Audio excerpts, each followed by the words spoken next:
দুটো ঘটনা, দুটো ভিন্ন মানুষের ভিন্ন প্রেক্ষাপট এবং ভিন্ন বয়সী, কিন্তু সমাধান দুক্ষেত্রেই প্রায় একই রকম। ঘটনা এক, একটি বয়ঃসন্ধিকালীন মেয়ে, ধরুন 14 বা 15 বছর বয়স, একটি ছেলেকে তার পছন্দ, যা এই বয়সে খুবই স্বাভাবিক।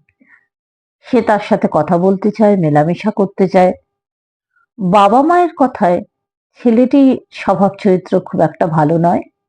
সামাজিক যোগ্যতা অনুযায়ী তারা এক গোত্রে পড়েন না।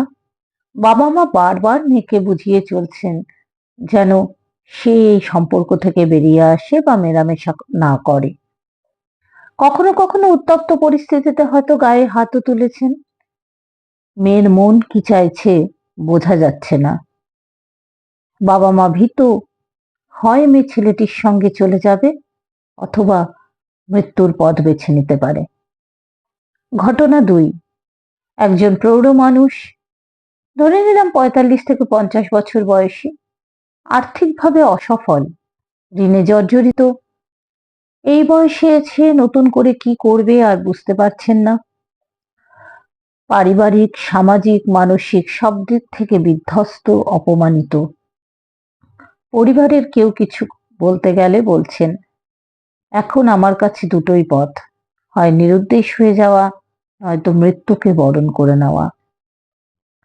এই দুই ক্ষেত্রেই একজন পরিবারের মানুষ হিসাবে, একজন শুভাকাঙ্ক্ষী হিসাবে আপনার ভূমিকা কি হওয়া উচিত? কিভাবে এই পরিস্থিতিকে আপনি সামলাবেন? 1 নম্বর পথ, অকারণ উপদেশ দিতে যাবেন না। আপনি বারবার করে আপনার মাথায় যা কিছু আইডিয়া আসছে, যা কিছু শব্দ আসছে, যা কিছু আপনার মনে হচ্ছে, সেই উপায়গুলো তাকে বলতে যাচ্ছেন। এতে করে তাদের দুজনের ক্ষেত্রেই মনে হচ্ছে যে আমার ভুলগুলোকেই বারবার চিহ্নিত করা হচ্ছে। তারা কিন্তু নিজের মনের দিক থেকে এমনিতেই এই বিষয়টি নিয়ে ভীষণভাবে অপ্রস্তুত একটা অবস্থায় আছে। এই জন্য সেই মেয়েটিকে বা ওই প্রৌঢ় ভদ্রলোককে যখনই আপনি এই বিষয়টি নিয়ে আবার কিছু বলতে যাচ্ছেন, সে ভীষণভাবে ভেতরে ভেতরে গুটিয়ে যাচ্ছে এবং বিপন্ন বোধ করছে। তার কাছে তার দুর্বলতার জায়গাকে বারবার আঘাত দেওয়া হয়ে যাচ্ছে। তাই এই সময় আপনি নিজেকে সংযত করুন। 2 নম্বর, সময় দিন। তাদেরকে যখন আপনি সময় দেবেন, তারা নিজেদের আত্মপর্যালোচনা ও আত্মবিশ্লেষণ করার সুযোগ পাবে। তাদের ভুলগুলো থেকে তারা নিজেরাই বুঝতে পারবে কোনটা ঠিক, কোনটা ঠিক নয়। তারা এই বিষয়টিকে কিভাবে মোকাবেলা করা যায়, নিজেরাই সমাধানের পথ খুঁজবে। আপনি কেবল আপনার নীরব উপস্থিতি তাদের পাশে রাখুন। এতে করে আপনি তাদের ভরসার জায়গা হয়ে উঠবেন। একসময় দেখবেন তারা নিজে থেকেই এসে আপনার সঙ্গে কথা বলতে চাইছে, আপনার কথা গুরুত্ব দিয়ে শুনতে চাইছে।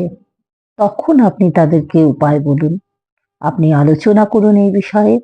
সে তখন শুনবে, খোলা মনে আপনার উপদেশ বুঝতে চাইবে। তার আগে কিন্তু এটা সম্ভব নয়। 3 নম্বর পয়েন্ট, যতটা সম্ভব এই দুই ব্যক্তিকেই আপনি পারিবারিক ও সামাজিক কাজে অন্তর্ভুক্ত করার চেষ্টা করুন। সামাজিক যদি সব ক্ষেত্রে সম্ভব নাও হয়, পারিবারিক ক্ষেত্রে অবশ্যই অন্তর্ভুক্ত করুন। আপনিও বিষয়টা ভুলে যান না। একটা বিষয়কে এতদিন ধরে রাখবেন কেন? আপনারও উদ্বিগ্নতা কমবে। তাদেরকে এমন ভাবে ব্যবহার করুন যেন কিছুই হয়নি। এই বিষয়ের আগে তাদের সঙ্গে পারিবারিক সম্পর্ক যেমন ছিল তেমনিই রাখার চেষ্টা করুন। এতে করে তাদের কনফিডেন্স বাড়বে, সে নিরাপদ বোধ করবে। সে ধীরে ধীরে নিজের সমস্যাকে সমাধানের পথ বের করার সুযোগ পাবে। আপনি তার ভরসার জায়গা হয়ে উঠবেন এবং আপনার হাত ধরে সে একসময় তার এই ক্রাইসিস পিরিয়ডকে উতরে গিয়ে একটি সুস্থ ও সুন্দর জীবনের সন্ধান পাবে।